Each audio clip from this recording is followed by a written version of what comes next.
Okay.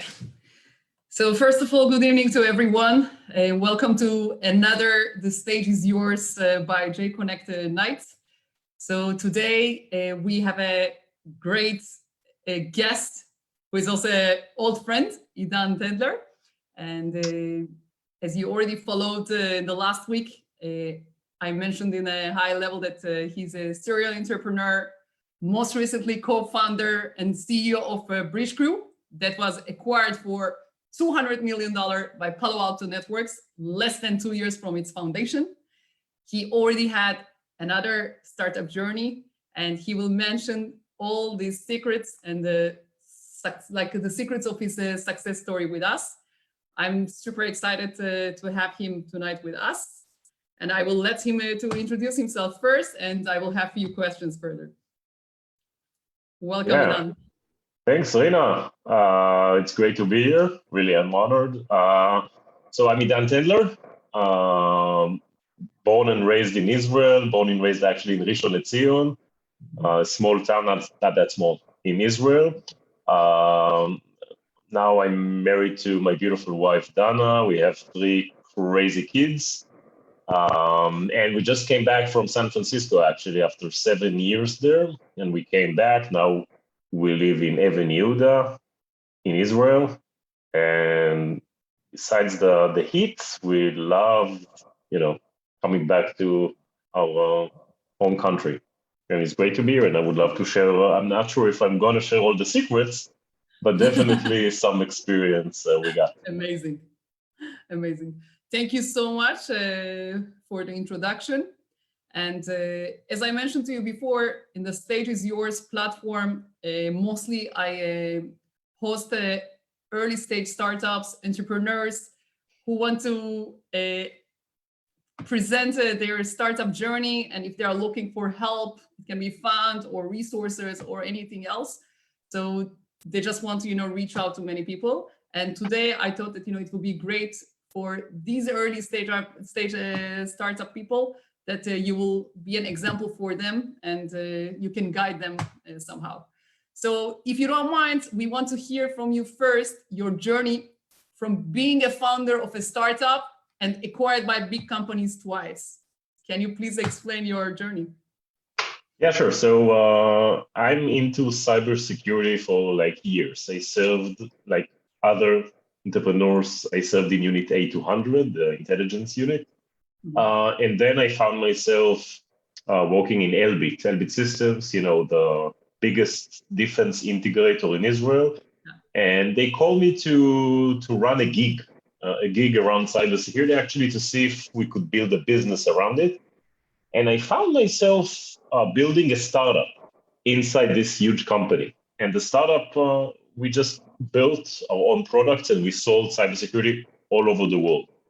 And it was pretty fun, and I saw that I have a true passion to build businesses and build teams from scratch. And I understood that this is my path. And I just, in one day, I just quit and told my wife, this is the time to have a true startup, a real startup. And 9 years ago, I founded my first startup that was ForwardScale. Naturally, it was in cybersecurity. And that startup, ForwardScale, was around finding insider threats. You have a big corporation, think about Fortune 1000, and you bought tons of security products. But the question is, do you have an employee, someone from inside that is leaking data, that is stealing data, and how can you find them? And we built a technology around it, and it was a journey of 6 years. We raised more than $20 million from leading VCs. And after 6 years, when I was already in San Francisco, we were acquired by RSA Security, and it became the security of the biggest companies. Yeah, it became the security analytics of RSA. I could share with you, it was a great ending, great closure for this adventure, but it wasn't like a huge dramatic exit, not for the entrepreneurs, not for the co-founders, not for the investors. And following this acquisition, like 2.5 years ago, 3 years ago, I had some time to think, and I took 6 months off, and I So you started left to Fort Scale? Fort Scale, yeah. So you left Fort Scale and you took 6 months off. Okay.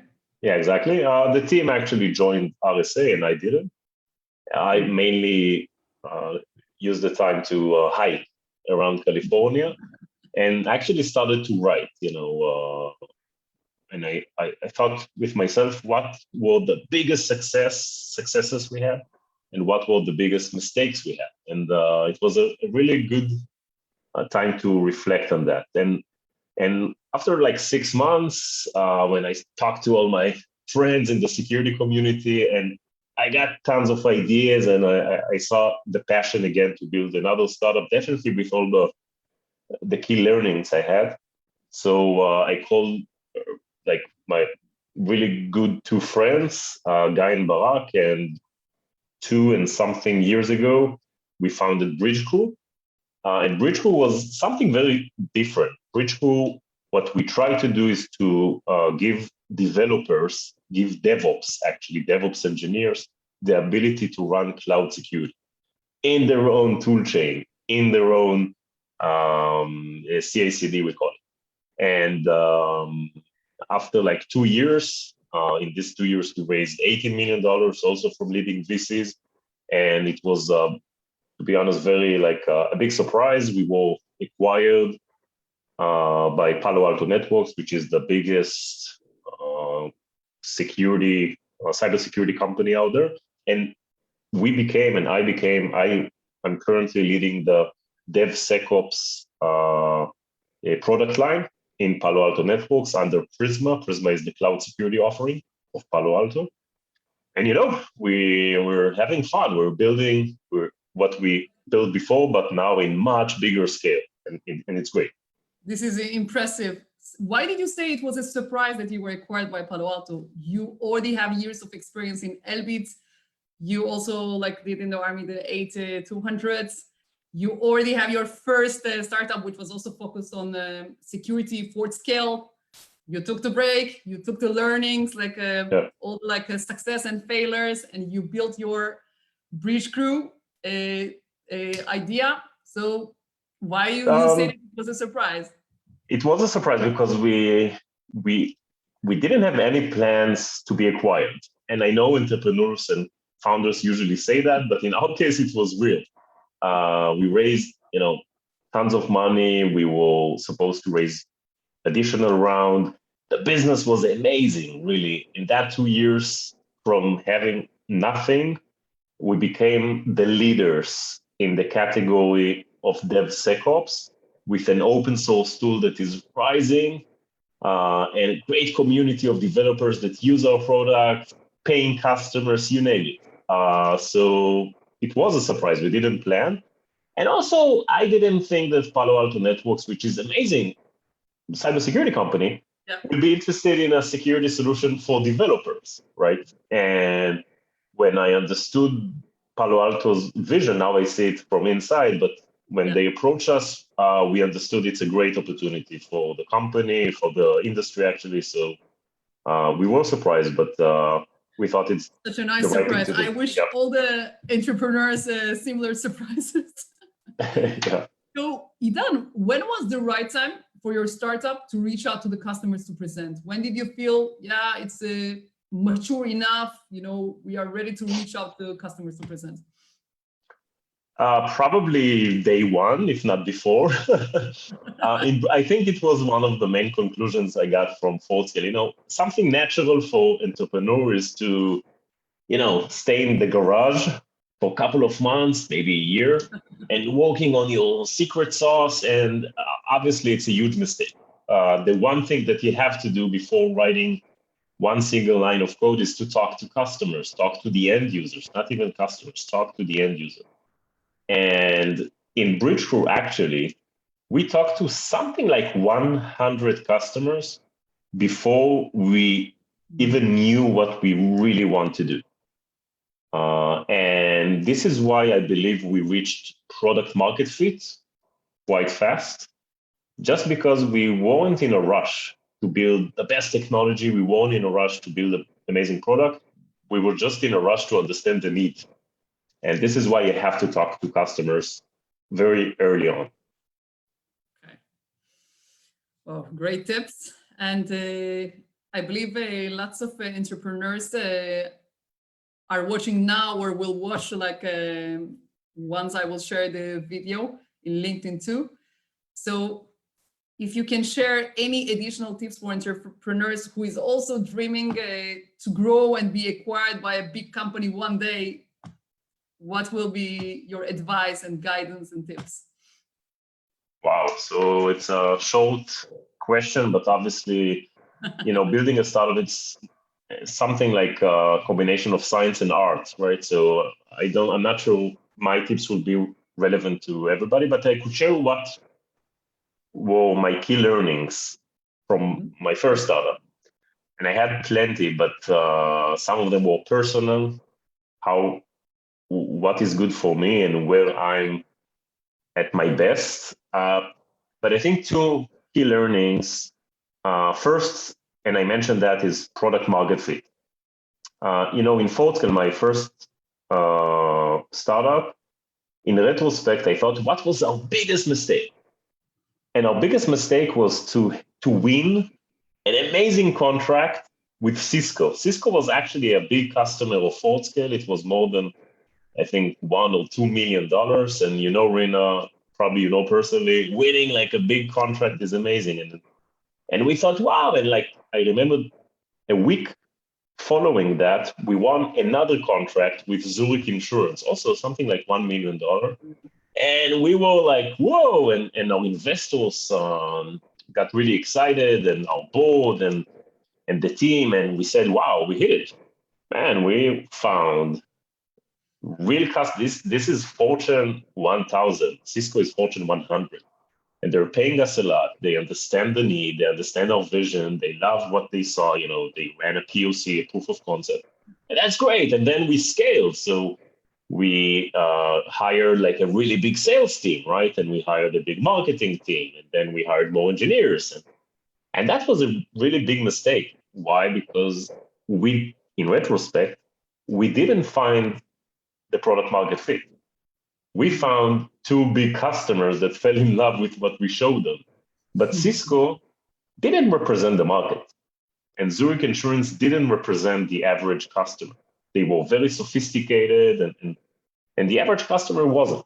The way that they bought the product, the way that they use it, they are not representing anything. It's interesting what you say, because these names are really big names, big companies, and not necessarily that, they are the product market fit. Well, and I think the main learning here was actually, again, talk to customers. And it's better to bring 100 really small customers with logos nobody heard of than one big logo that is very impressive on the deck and on the website. Why? Because you want to make sure that the product fits tons of customers, that it's scalable, that one user that is using it and the second user that will use it, they will get the same value. And don't be too happy with big logos. Another big conclusion I got, and also we mentioned that, is go to market. As an entrepreneur, usually you think about the technology, right? I need to build like amazing technology. Let's build another machine learning algorithm. And, technology is important, but much more important is the go to market. How are you going to sell it? And who is going even to hear about it? And how are they going to hear about it? And what will be the, pricing strategy and so on. And in Bridge2, we dealt with these questions, with the go-to-market questions, from day one. And we ask ourselves, who is the end user? Why he will actually hear about us? And we understood that our end user is developer. And you could not sell to developer, in our case, in big conferences. You could not reach him with big sales team. He needs to hear about you. And he or she need to hear about you and look for you. Maybe use your open source tool because they are developers and they will never pay you $1 million like Cisco paid for our product in the first startup. They will pay you maybe $100.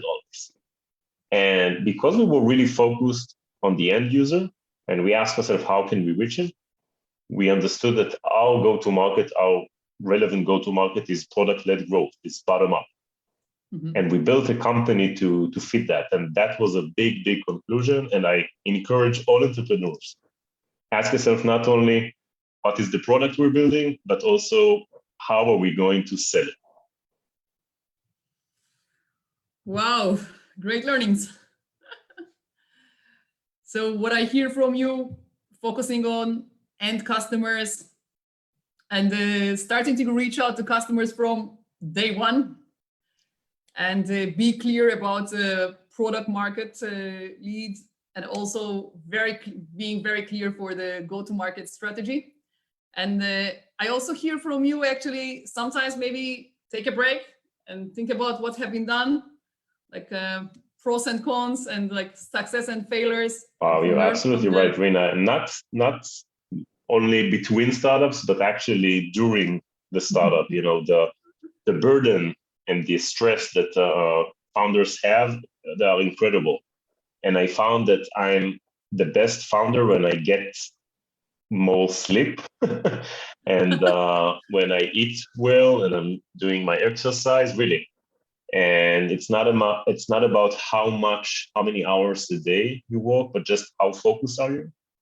I think this is a great tip, because I think that most of the entrepreneurs, they think like entrepreneur life is no sleep, no healthy food, no exercise, or very minimum level. I remember, I will share with you a story. I remember I read it somewhere that, you know, we need only one thing, eventually, the entrepreneurs, we need to be optimistic.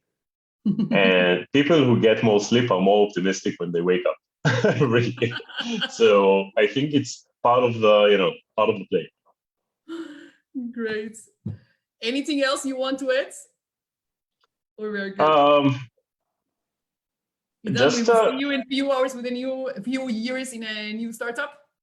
Who knows? But you know, feel free. You know, if I could help, and in general, you know, helping each other, I think it's a big part. Try to be very honest and share with your friends and share with other entrepreneurs your questions and your dilemmas. And if I could help personally, let me know, always. Thank you so much. First of all, it's a great opportunity for many entrepreneurs, you know, to know that they can reach out and consult with you. Thank you so much. And thank you so much for your time. And again, being open and sharing the insights and your learnings. I believe, you know, after this short interview, we will encourage more entrepreneurs to move on and hopefully to succeed. And I think our last motto is like, be optimistic. And sure. Yeah. So thank you so much again. And thank you, Rina. Hope to see you in person very soon. Amen. Okay, thank you, Idan. Thank you.